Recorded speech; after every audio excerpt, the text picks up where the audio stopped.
Why spring cleaning always have to come after winter? The hell's this? Oh my god, I thought I had these destroyed after Wilson Gate. Yeah, we'll soon fix that. Where's my evidence-destroying hammer?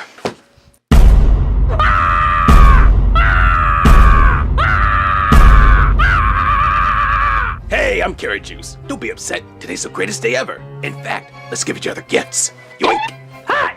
Doodles! Get back here, you evil Nesquik buddy! Wow!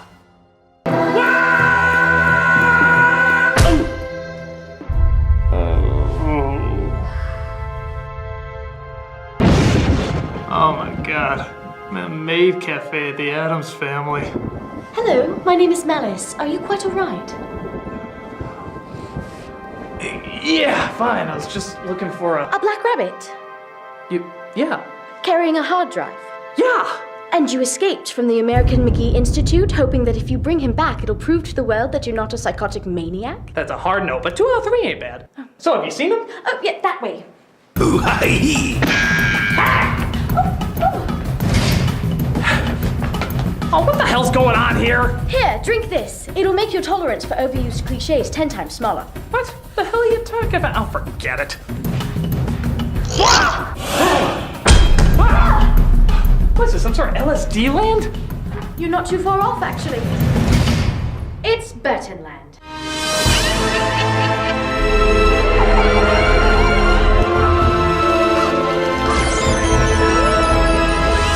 Oh, Christ.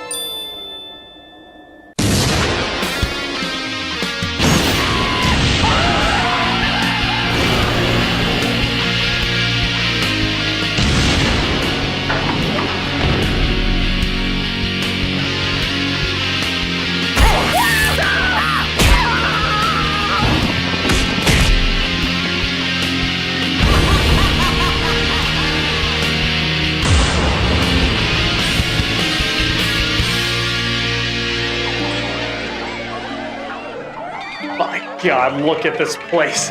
Like a coloring book if the only crayon available was gray. Oh, come now, it's not all that bad. At least it's creative. Yeah, the first million times, sure, but the million that won the... Just as bad as when he took over Disney's Alice in Wonderland. Oh, but I love that cartoon. No, not that one. I hate the fact I have to make that distinction now. No, I'm talking about Disney's Tim Burton's Alice in Wonderland.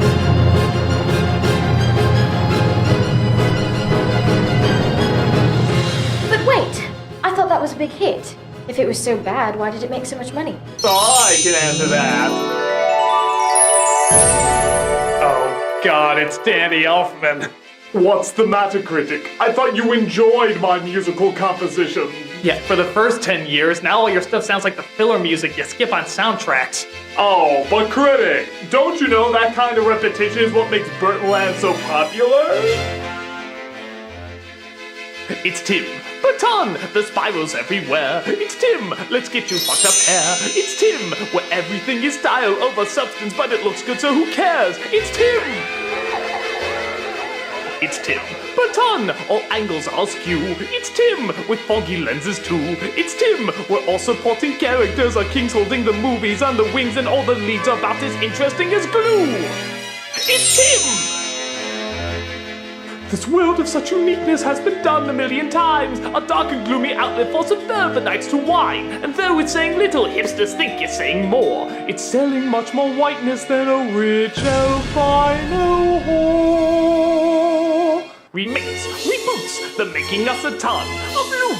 And anything that's new is rare. And yes, the style's showing wear and tear, but all the profit's clearly there. And will it get old? We don't care. Try something different, we don't dare. Cause our supplies are dark and dyes are making millions by the share. Tim Burton! Very good. We're looking for the Black Rabbit. If you And don't now, mind. the rendition with the whimsical choir that can only sing in vowels. I beg pardon, but this doesn't help us.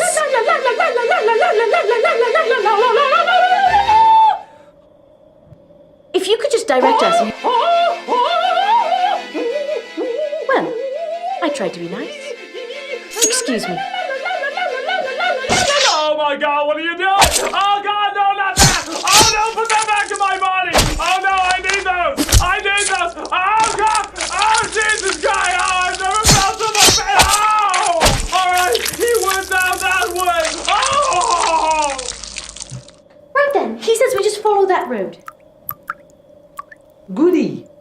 You go in front of me while I start the review. Very good. He seems so nice. We see a young Alice being awoken by nightmares as her father tries to put her asleep while discussing trading and business. I see strange creatures. What kind of creatures? There's a dodo bird, a rabbit in a waistcoat. You're mad. Bonkers. Off your head. I think this calls for a good bleeding. That's what solves every problem in this time period. But I'll tell you a secret. All the best people are. So father's so perfect he surely has to die soon after Alice's 19th birthday. This leaves her with a mother who's certainly a product of the times, who is not willing to accept Alice because, of course, she's ahead of her time, and doesn't realize that the ahead of the times cliche has been done so many times that actually makes it behind the times. Where's your corset? I'm against them. But you're not properly dressed. Who's to say what is proper? What if it was agreed that proper was wearing a codfish on your head? Would you wear it? To me, a corset is like a codfish. And now it's time for tired oppression cliches for tired free-spirited whippersnappers. And no stockings. Ooh, most unorthodox. I was wondering what it would be like to fly. Oh, how uncivilized. My father said he sometimes believed in 6 impossible things before breakfast. Oh, heavens to Betsy. When in doubt, remain silent. Oh, much better. Do you know what I've always dreaded? Ugly grandchildren. Oh, how very proper. But I don't know if I want to marry him. Ooh, how obviously not stuck up and wrong. I hope no other character in any other movie ever made repeats what she does in this film. That would be Randy. Hamish, do you ever tire of quadrille? On the contrary, I find it invigorating. Yeah, bad screenwriting 101, guys. A good writer focuses on what a character is, not what a character isn't. We know that Alice isn't following the norm, isn't as submissive as her peers, and isn't going to be told what to do. Well, okay, that's all fine and good, but what is she then? Blander than bread? I can see you're very close. Look, you won't mention this to your sister, will you? I don't know. I'm confused. Are you sure she's not a product of the emotionless Victorian era? The gardeners have planted white roses when I specifically asked for red. You could always paint the roses red. And of course, as it goes, all the things that Alice will come across inevitably will work their way into her fantasy world as well. Like the owner complaining about the white roses, talking to Tweedle Kinda and Tweedle Sorta. And of course, what seems like an insane society needing to be challenged. Will you be my wife? But this is happening so quickly, So she turns down the proposal of one of the lesser Weasleys, mostly because she sees the white rabbit? Wait a minute. So, they're clearly establishing that none of this is a dream and that it's all reality? Okay, despite the fact that this is clearly going against what the original book was doing, why would all these obvious symbols that worked its way into the fantasy be presented? I mean, what's the point if it's all real? I mean, it's suddenly being like, oh, hey, Santa Christ. Hello! What are you doing here? I don't know! So of course Alice follows him down the rabbit hole, and things look pretty promising as the wacky and nonsensical spirit of Wonderland seems to be shining through. Yeah, now all she needs is a script that says, write me. She of course shrinks down, wearing a convenient mini dress that she had on her. Maybe she was gonna play Goth Barbie later. And enters the rather gray and blurry world of Wonderland. There is no life I know, phoned in like computer generation. I told you she's the right Alice. I am not convinced. Oh, I'm sorry. Eek, or emotional reaction, or I don't know, I guess I'm sticking with nothing. She's the wrong Alice. If she was, she might be. Absalom will know who she is. I'll escort you. Hey, it's not being your turn. You'll notice quickly that all the characters speak to her like they've encountered her before. And that's because they have. Yeah, I bet you thought you were gonna get the story of Alice in Wonderland, didn't you? God, I don't know how the fuck you got that stupid idea. But no, this is a semi-sequel, not based on the semi-sequel, because all the logic they semi-throw in semi-makes no sense. Unroll the oraculum. They inform her that the Red Queen has taken over with her evil Jabberwocky, and that this ancient calendar, which is never wrong, claims that she will defeat it. It tells of each and every day since the beginning. Frabjous being the day you slay the Jabberwocky. That being you there with a Vorpal sword. No other swords can kill the Jabberwocky. Oh, great, another prophecy story. You know, why are these so popular? Why does everyone go along with something because the prophecy said so? What reliable source do these prophecies come from? Who writes them? How do we know they can be trusted? Sir, Wonderland is checking up on their prophecy. I told him to check that weird calendar thing I made up. And Narnia? I don't know. A beaver shall lead the way for the bedknobs and broomsticks kids with the Lion King. Dune? A chosen one. Matrix? A chosen one. Phantom Menace? A chosen one. Jesus? Let's leave that one up to interpretation. I don't see anyone going too crazy over that one. Hey, is it me or does that guy look familiar? Nope. Oh, okay, it must be one of those fits. Ah! Hey, hey, hey! Oh, happy day, oh, happy day. What's he so happy about anyway? Who in the blazes are you? If you're looking for strangeness, you needn't look harder. Well, he's Tweedledepp and I'm Tweedle Carter. Oh, that's right, the ceremonial Johnny Depp and Helena Bottom Carter appearances. But I thought that they were talented actors, playing a variety of characters. They were until they found their niche playing crazy, eccentric, homeless-looking people. For I'm the Mad Hatter and her the Red Queen. We chew up the scenery scene after scene. We act through bad wardrobe and hair that's insane, and makeup so thick it rival Hunger Games. We bulge out our eyes. And twiddle our fingers. Doing this gets us both round near 10 figures. Yes, and as you'll notice, neither of them really do anything different. After Alice escapes one of the Queen's monsters by being defended by a mouse, in the most PG way possible, by the way, a family picture. She comes across the Mad Hatter, who is apparently so mad that he keeps alternating between accents. You're absolutely Alice. I'd know you anywhere. I'd know him anywhere. The Jabberwock with eyes of flame. Jaws that bite and claws that catch. Investigating things that begin with the letter M. Of course, but now you're back, you see. And we need to get on to the Frabjous Day. You have any idea what the Red Queen has done? You've lost your muchness. Juggling, slurking your fault. Of course, his not very lunacy is only offset by Helena Bottom Carter's not very lunacy, as she plays the Red Queen. And actually, at first, it almost kind of works. Because in the beginning, she seems to get upset over stupid, silly things, like who ate her tarts. Did you steal my tarts? No, Your Majesty. Squimberry juice. I was so hungry! Open his head! That's in keeping with the nonsensical spirit of the book. But, for whatever fucking reason, they keep bringing in this political power struggle and talk of the prophecy, and that's not what Alice in Wonderland is about. It's supposed to be a fun road trip of dreamlike nonsense, an escape from reality through creative surrealism. It's supposed to be a childlike experience, not a fucking war movie. But listen, these characters constantly talk like they're in a war movie. When the White Queen once again wears the crown. Like not slaying anything. Down with the bloody big head. The entire world is falling to ruin. We're going to rescue him. That is not foretold. Down with the bloody Red Queen! Oh, come on. Could you see the Mad Hatter getting involved with a cause? The communist flag will rise! Can you see the original Cheshire Cat getting invested with freedom fighters? I never get involved in politics. Oh, is that why you constantly get involved with political movements every couple of scenes? Goodbye. Why bring sense and logic to a world that celebrates having no sense and logic? It just sucks the fun out of it. Who would want fun when there's gloom instead? That's like talking through your teeth, not hearing what's said. I'm wearing stripes. I apologize, but they annoy me. I'm going to kill them. What is wrong with you? You're usually so nice. Stop killing people. Oh, I'm afraid I already did when you looked over there. What? I didn't look over there. Damn it! You really did escape from a mental institution! Well, I assume you did too, given how you're dressed. Yeah, but I'm a celebrity. When you dress weird, it's crazy. When I dress weird, it's avant-garde.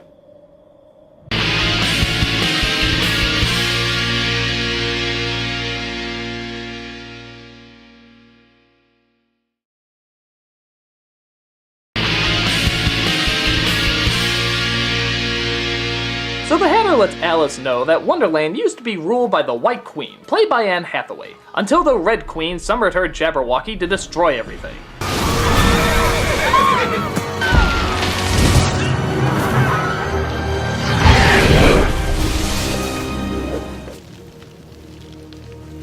Oh, the heartbreaking tragedy.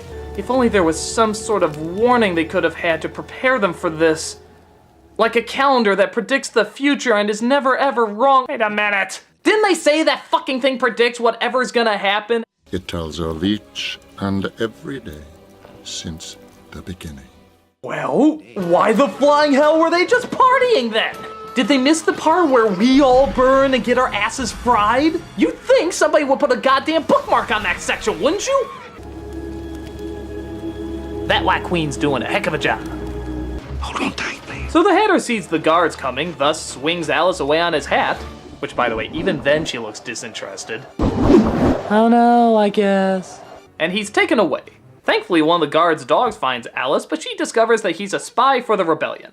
Would your name be Alice, by any chance? Yes, but I'm not the one that everyone's talking about.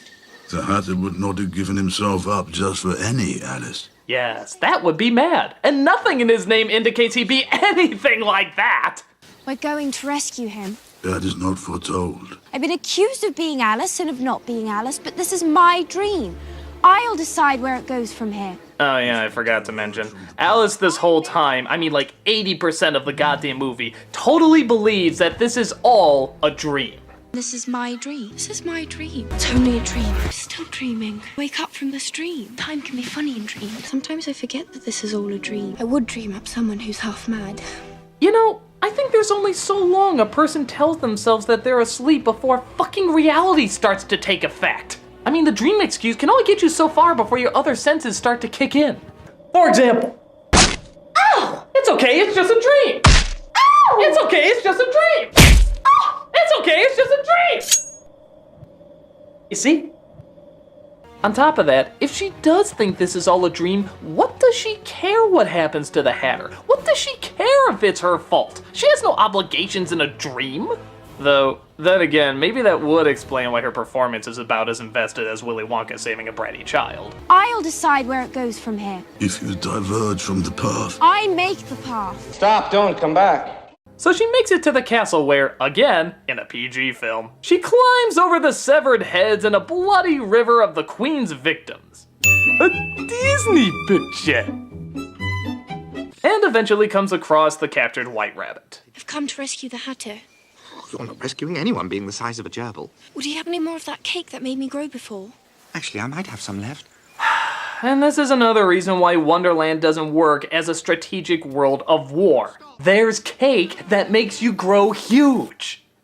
Whoever has that shit, battle over. You win. Mass produce that shit and make an army of King Kongs. You could squash this place like a Lego city faster than you can say curiouser and curiouser. It's like if Malice and I had some of that cake and we suddenly came across a threat. I am the terrible Jibber Jabber, writer of these terrible movies. Allow me to make your lives more needlessly complicated, oh dear. But no, rather than kill the Queen in her tracks, even though she's a giant, she makes up a story about who she is. Why? What's the purpose? She could bite her head off like a fucking animal cracker. I've been growing an awful lot lately, so I've come to you hoping you might understand what it's like. Anyone with a head that large is welcome in my court. Okay, whatever. So the Queen takes her in, and Alice eventually tries to break the Hatter out as well as find the sword to defeat the Jabberwocky. Tweedles. Alice! How do you do again? Where's the rabbit? Over this. Oh, that's Wonderland. Nothing makes any sense. Wait, now they're taking her to where he is. But you just pointed in the opposite direction. Are you taking him there or are you not taking him there? What? Is there any goddamn consistency in this place? Should we just rename the characters the Kinda Mad Hatter? Should we change the phrase to just a little quirky but still totally reasonable as a March Hare?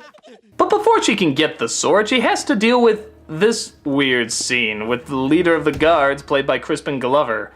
I like you, I like largeness. Wow, Burton's really working through some issues with this movie, isn't he? Next she'll be telling me he has a thing about rats.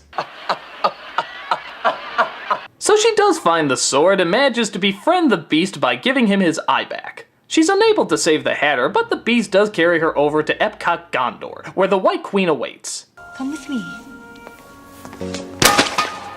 You're late for your soup, you wee bosom. Could use some salt. That's my attempt at being funny. It'd be funnier if I was funny.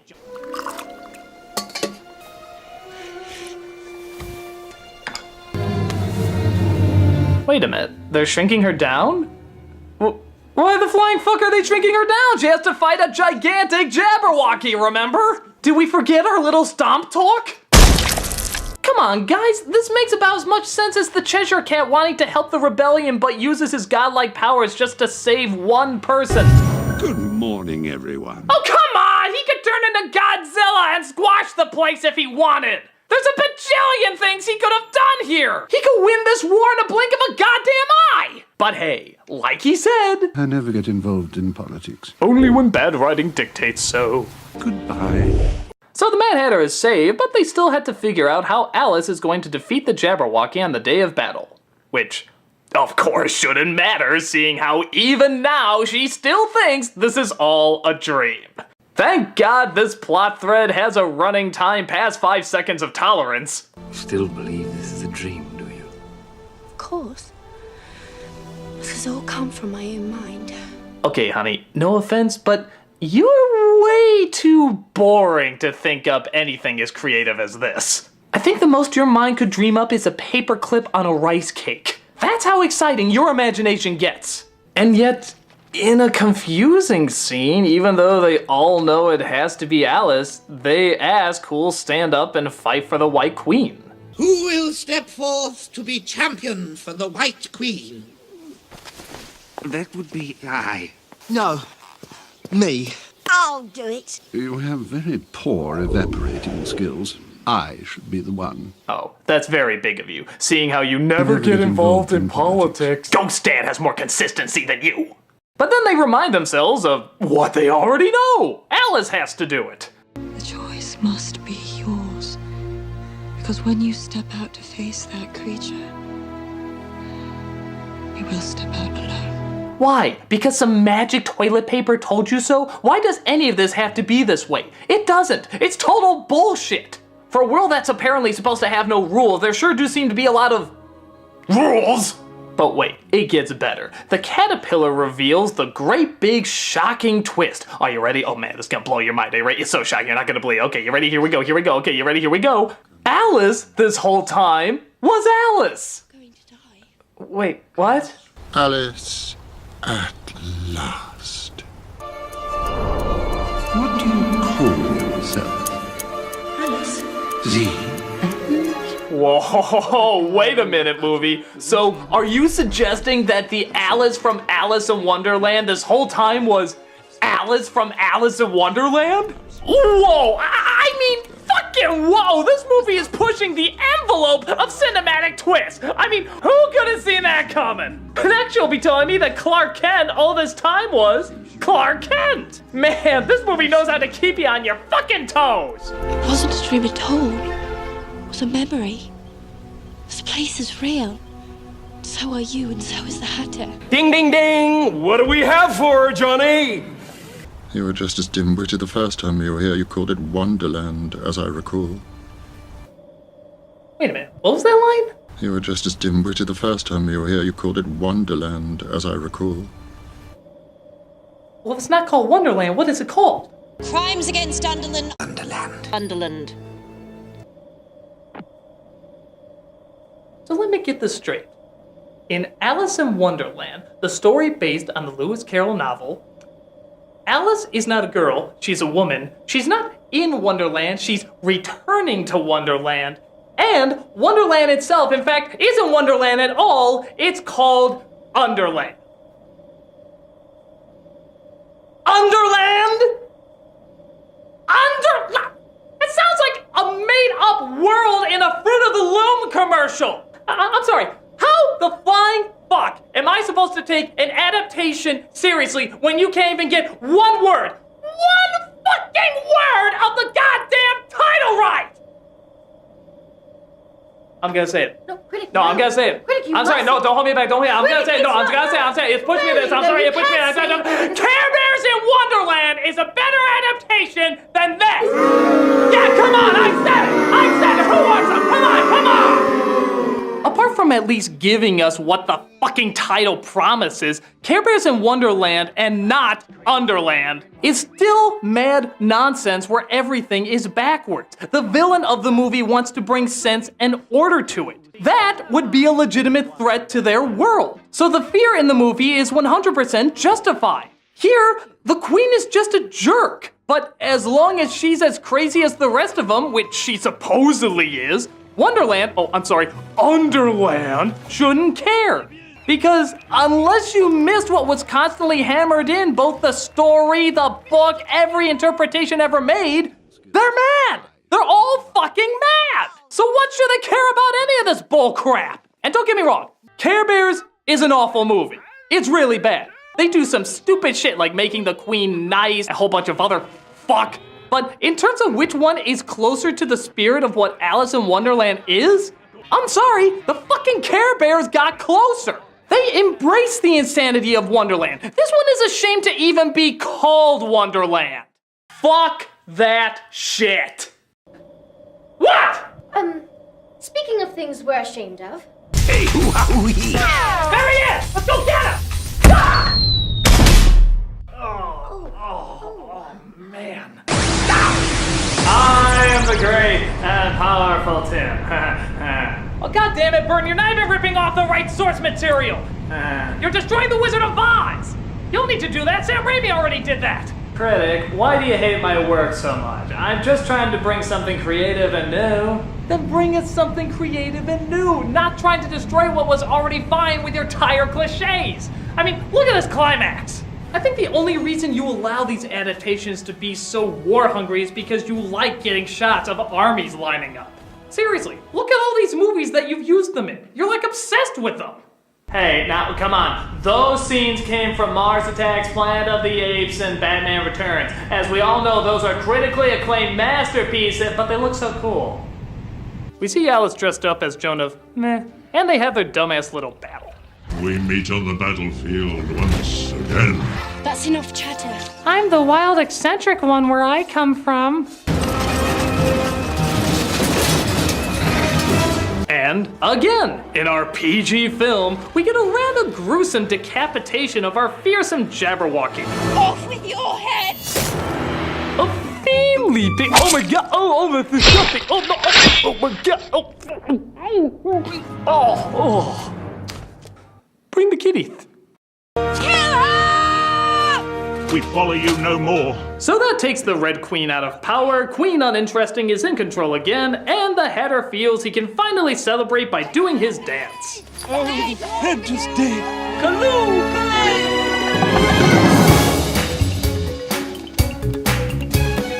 Oh, wait a minute. Is Underland getting jiggy?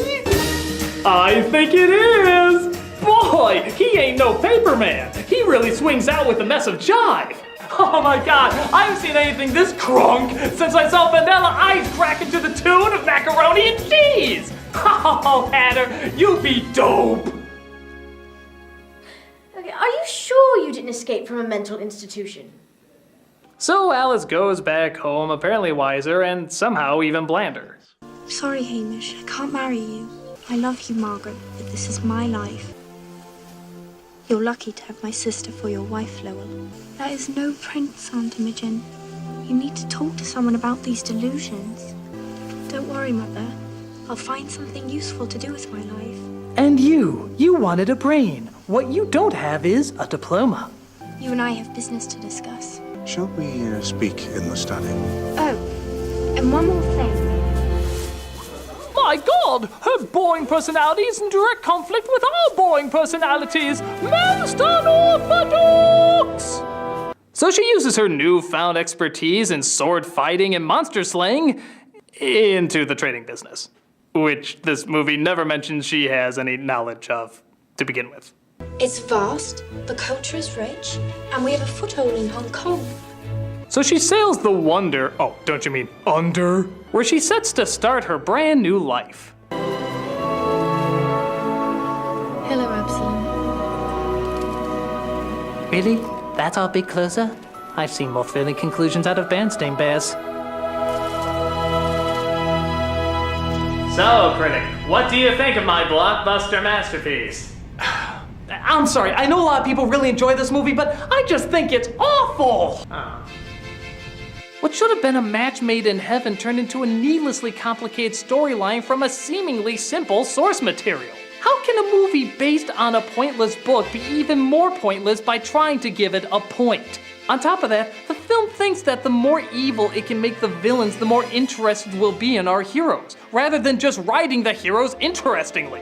You can make it dark, you can make it intense, but unless you have a coherent story and characters that have a little bit more charm than snake vomit, it doesn't amount to anything. Sometimes the visuals are nice and once in a while it brings out a little bit of the zaniness from the book, but most of it misses the spirit, the charm, and yes, even the wonder that made Alice in Wonderland so great. I bet even Malice could do a more Tim Burton-style Alice in Wonderland sequel than Tim Burton could. Come on, y'all knew we were going there. But, Critic, I thought you liked my work. I did when you did original stuff. Beetlejuice, Edward Scissorhands, The Nightmare Before Christmas, those were all great. But now all you do is terrible remakes. Well, that's all part of being an artist, Critic. I mean, some ideas hit bullseyes and others are dead on arrival. But you just keep trying. Not if you keep living in another person's shadow. I mean, no good can ever come of that. I think this video begs to differ. What? No! Please don't hurt me. What is a creepy girl of indiscernible age? Some home movies of the critic's room when he was young. Please don't.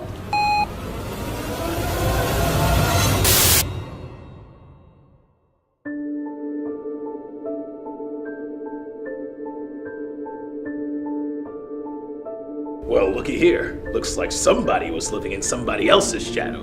Oh my god, you are a fanboy of me? It looks like he has a full corner of his room dedicated to you. Just really liked your work, that's all. And maybe I did a few fan drawings every once in a while. A lot of that looks pretty creative. Most of it's crap, but some of it's good. You see, Critic, just because you're interpreting someone else's work doesn't mean some good can't come out of it. After all, didn't you enjoy Sweeney Todd? Yeah, but... And didn't you like Big Fish? Yeah, but... And isn't one of your favorite movies of all time my adaptation of Batman? Yeah, but that doesn't excuse bad remake after bad remake. And Alice in Wonderland, I'm sure will never be remade again. Well, just because it's been done a million times before doesn't mean it'll be done a million times again. Critic, this is just how artists work. Sure, I'll make a lot of crap. But for every Dark Shadows, there's an Ed Wood. For every Planet of the Apes, there's a Beetlejuice. In fact, my next movie is called Big Eyes, based on the artist who did that kitsch artwork in the 60s and all the trials and tribulations she had to go through. Actually, that sounds kind of interesting. And based on another source material. Alright, for the good of the creative mind, I guess it's good to put up with some crap every once in a while. But wait, there's still one thing I never figured out. Why was the Black Rabbit so happy all this time?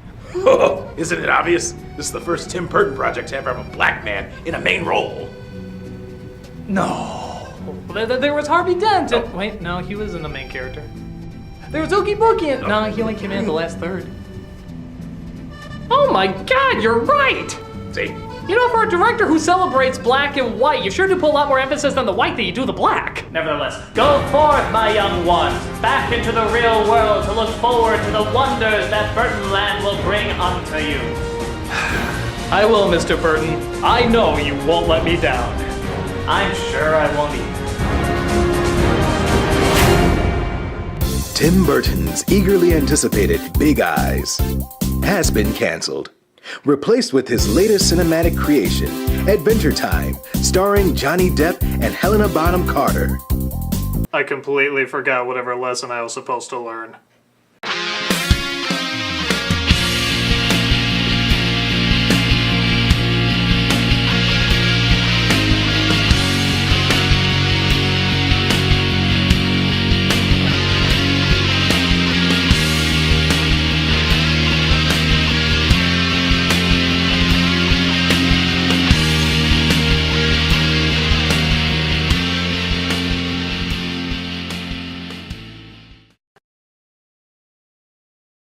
I like large things.